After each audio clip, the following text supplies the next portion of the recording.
Bonjour, j'espère que vous allez bien, que vous avez bien dormi et que votre week-end commence bien. Aujourd'hui, je veux partager avec vous la recette de la pâte à pizza pour que votre pâte à pizza soit parfaite et très moelleuse.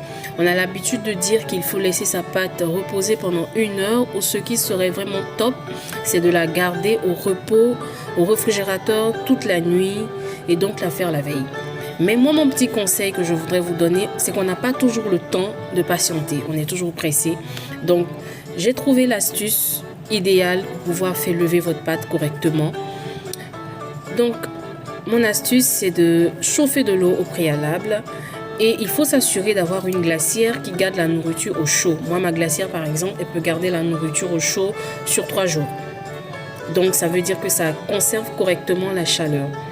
Donc, dans ma soupière glaciaire, je vais renverser l'eau que j'aurais fait bouillir. Je la renverse dedans. Et lorsque ma pâte à pizza est prête, elle a été bien travaillée, elle est bien moelleuse, je la mets dans mon bol à salade ou dans mon saladier. Je la couvre d'un papier film et je la pose dans l'eau chaude qui se retrouve dans la soupière glaciaire. Je referme le tout correctement et je mets un torchon propre dessus. Au bout de 15 minutes, je dis bien au bout de 15 minutes, lorsque vous revenez, la chaleur de l'eau aura bien fait lever votre pâte. Elle sera moelleuse, elle sera tendre.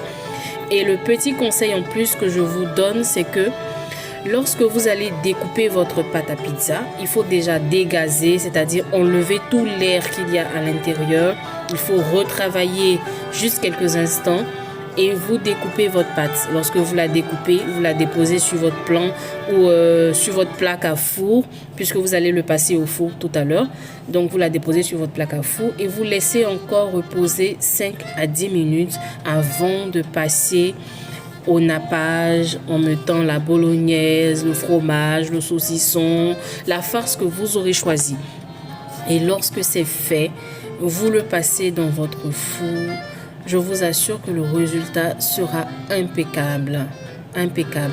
Surtout, ne pas se tromper pour laisser le four trop chaud. Vous l'avez préchauffé, c'est vrai, mais les pizzas ne doivent pas se retrouver un peu trop près du feu. Le four doit être bien chaud, mais les pizzas doivent être éloignées de la braise pour que la chaleur puisse faire monter correctement vos pâtes à pizza. Elles seront délicieuses. J'espère que mon conseil du week-end vous aura servi et que vous passerez un très bon week-end. Donc, dans la suite de la vidéo, vous verrez les photos. J'ai pas vraiment eu le temps de faire une vidéo pour vous montrer l'évolution de la pâte à pizza, mais je vous montrerai des photos et le résultat est vraiment impeccable. Alors, bon week-end à tous et que Dieu nous bénisse.